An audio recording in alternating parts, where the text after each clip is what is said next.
Imaginez avec moi une fusée qu'on déplace vers un pas de tir pour la préparer au lancement. Maintenant, représentez-vous la mise à feu.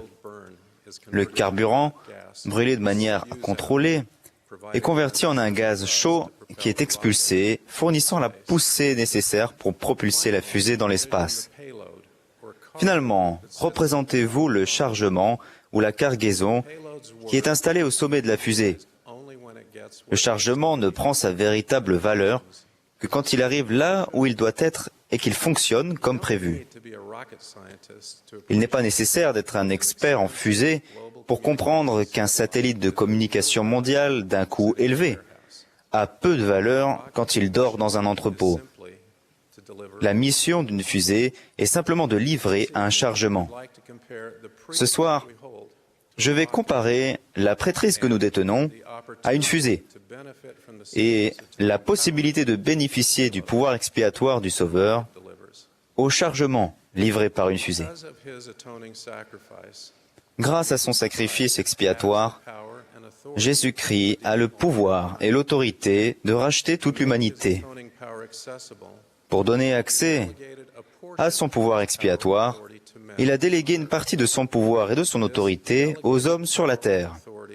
Ce pouvoir et cette autorité déléguée sont appelés la prêtrise. Elle permet à ses détenteurs d'aider notre Père Céleste et Jésus-Christ dans leur œuvre, qui est de réaliser le salut et l'exaltation des enfants de Dieu.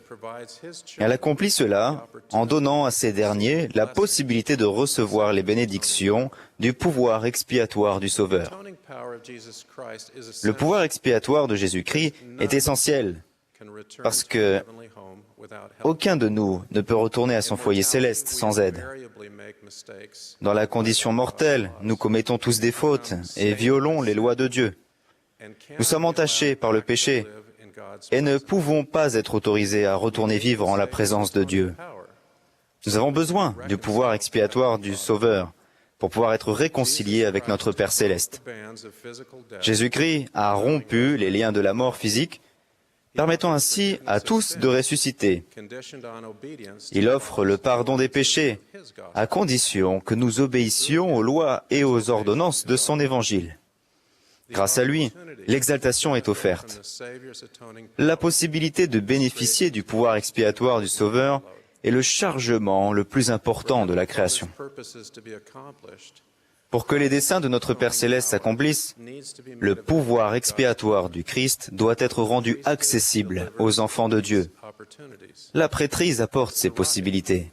C'est la fusée. La prêtrise est essentielle parce que les ordonnances et les alliances nécessaires sur la terre ne sont administrées que par son autorité. Quel serait le but de la prêtrise si elle n'apportait pas la possibilité de bénéficier du pouvoir expiatoire du Sauveur? Ne serait-elle qu'une fusée de feux d'artifice complexe qui attire l'attention? L'intention de Dieu est que la prêtrise ne soit pas utilisée que pour une classe le dimanche ou comme une occasion de service. Il veut qu'elle livre son chargement. Des défauts mineurs sur une fusée peuvent causer l'échec de la mission. Des joints fragiles ou une faiblesse matérielle peuvent entraîner le dysfonctionnement d'une fusée. Donc, métaphoriquement parlant, pour préserver la prêtrise de joints fragiles et d'une faiblesse matérielle, Dieu protège sa transmission et son utilisation. La transmission de la prêtrise est protégée par les clés de la prêtrise, qui sont les droits de présidence donnés à l'homme. De même, l'utilisation de la prêtrise est non seulement protégée par des clés, mais également par les alliances que contracte le détenteur de la prêtrise. Ainsi, l'utilisation de la prêtrise est gouvernée par les clés de la prêtrise et les alliances. L'autorité de la prêtrise, donnée individuellement à un homme, n'est pas indépendante de lui. La prêtrise n'est pas la source amorphe d'un pouvoir autonome. Les prêtrises d'Aaron et de Melchisédek sont toutes deux reçues par alliance. Dieu en définit les termes et l'homme les accepte. En termes généraux, les détenteurs de la prêtrise font alliance d'aider Dieu dans son œuvre. Au début de cette dispensation, Jésus-Christ a expliqué « L'alliance de la prêtrise est confirmée sur vous à cause de vous, et pas seulement à cause de vous, mais à cause du monde entier, parce qu'ils ne viennent pas à moi. » Cela enseigne que le but de la prêtrise est d'inviter les autres à aller au Christ en les aidant à recevoir l'Évangile rétabli. Nous avons la prêtrise pour aider les enfants de notre Père Céleste à se débarrasser du fardeau du péché et à devenir semblables à lui. Grâce à la prêtrise, le pouvoir de la divinité se manifeste dans la vie de toutes les personnes qui contractent et respectent les alliances de l'Évangile et reçoivent les ordonnances qui leur sont associées. C'est la manière dont l'humanité va au Christ, est purifiée et réconciliée avec Dieu. Le pouvoir expiatoire du Christ est rendu accessible grâce à la prêtrise qui livre son chargement. Les alliances avec Dieu sont sérieuses et solennelles. Un homme doit s'y préparer, les étudier et les contracter avec l'intention de les honorer. Une alliance est un engagement de soi. Pour paraphraser le dramaturge anglais Robert Bolt, un homme ne fait une alliance que quand il veut donner une dimension exceptionnelle à son engagement vis-à-vis d'une promesse. Il établit un lien d'identité entre la véracité de sa promesse et sa propre vertu. Quand un homme fait une alliance, il se retient lui-même comme il retiendrait de l'eau dans ses mains formant une coupe. Et s'il ouvre ses doigts, il ne peut espérer se retrouver. Une personne qui a rompu son alliance n'a plus sa personne à engager, ni de garantie à offrir. Un détenteur de la prêtrise d'Aaron fait alliance d'éviter le mal, d'aider les autres à se réconcilier avec Dieu et de se préparer à recevoir la prêtrise de Melchisédek. Il s'acquitte de ses responsabilités sacrées quand il enseigne, baptise et fortifie les membres de l'Église et invite les autres à accepter l'Évangile. Ce sont là ses fonctions de fusée. En retour, Dieu promet l'espérance, le pardon, le ministère d'ange et les clés de l'Évangile, du repentir et du baptême. Un détenteur de la prêtrise de Melchisédek fait alliance de s'acquitter des responsabilités associées à la prêtrise d'Aaron et de magnifier son appel dans la prêtrise de Melchisédek. Il le fait en obéissant aux commandements associés à l'alliance. Ces commandements consistent à prêter une attention diligente aux paroles de la vie éternelle, en vivant par toute parole qui sort de la bouche de Dieu, à rendre témoignage de Jésus-Christ et de son œuvre des derniers jours, à ne pas se vanter de lui-même et à devenir l'ami du Sauveur, se confiant en lui, comme le ferait un ami. Dieu promet en retour que le détenteur de la prêtrise de Melchisédek recevra les clés pour comprendre les mystères de Dieu, deviendra parfait pour pouvoir se tenir en sa présence. Il sera capable de remplir son rôle dans l'œuvre du salut. Jésus-Christ préparera le chemin devant le détenteur de la prêtrise et sera avec lui. Le Saint-Esprit sera dans le cœur du détenteur de la prêtrise et des anges le soutiendront. Son corps sera fortifié et renouvelé. Il deviendra héritier des bénédictions d'Abraham et avec sa femme, co-héritier avec Jésus-Christ du royaume de notre Père Céleste. Ce sont là de très grandes et précieuses promesses.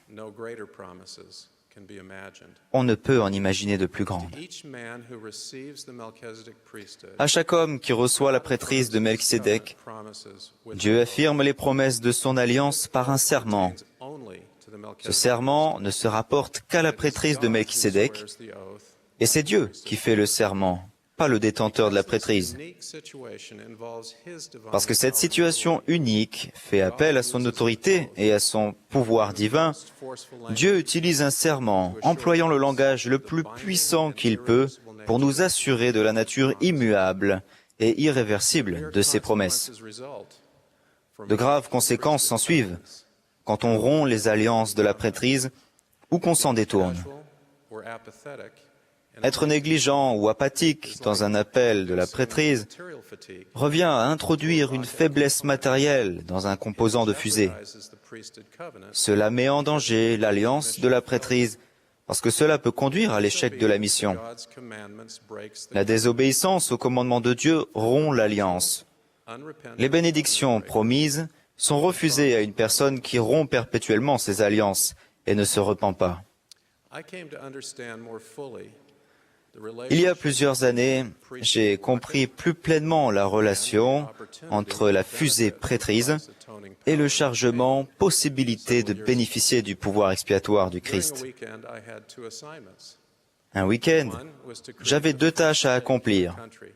L'une était de créer le premier pieu d'un pays, l'autre, d'avoir un entretien avec un jeune homme, et si tout était en ordre, de lui restituer ses bénédictions de la prêtrise et du temple. Cet homme de 30 ans était devenu membre de l'Église à la fin de l'adolescence. Il avait fait une mission honorable. Mais après son retour de mission, il s'était égaré et avait perdu son statut de membre de l'Église. Au bout d'un certain nombre d'années, il était rentré en lui-même et avec l'aide de dirigeants de la prêtrise aimants et de membres bienveillants, il s'était repenti et avait été réadmis dans l'Église par le baptême. Plus tard, il a demandé la restitution de ses bénédictions de la prêtrise et du temple. Nous avons fixé un rendez-vous à l'Église le samedi matin à 10 heures.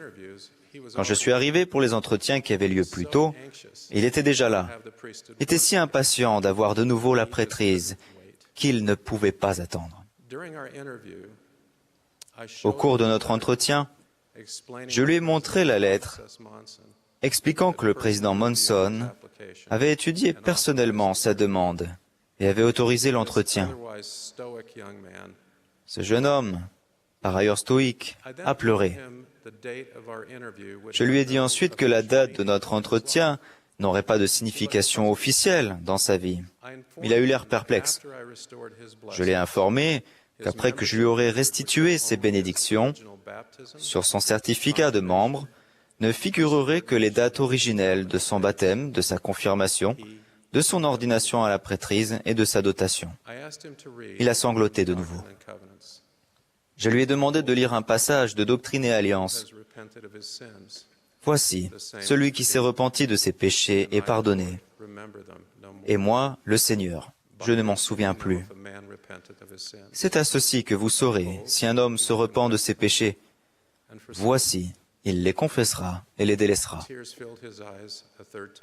Pour la 3e fois, ses yeux se sont remplis de larmes. J'ai ensuite mis mes mains sur sa tête, et au nom de Jésus-Christ, et par l'autorité de la prêtrise de Melchisédek, et avec l'autorisation du président de l'Église, j'ai rétabli ces bénédictions de la prêtrise et du temple. La joie qui nous a envahis était profonde. Il savait qu'il était de nouveau autorisé à détenir et à exercer la prêtrise de Dieu. Il savait que ces bénédictions du temple étaient de nouveau pleinement effectives. Sa démarche était dynamique et une lumière radieuse émanait de lui. J'étais si fier de lui. Et je sentais combien notre Père Céleste était fier de lui également. Après cela, le pieu a été organisé. De nombreux saints enthousiastes et fidèles ont assisté aux réunions et une formidable présidence de pieu a été soutenue. Mais pour moi, l'occasion historique d'organiser le premier pieu d'un pays a été éclipsée par la joie que j'ai ressentie en restituant à ce jeune homme ses bénédictions. J'ai pris conscience qu'organiser un pieu ou utiliser la prêtrise de Dieu de quelque manière que ce soit a pour objectif d'assister notre Père Céleste et Jésus-Christ dans leur œuvre, qui consiste à donner la possibilité de la rédemption et de l'exaltation à chacun des enfants de Dieu.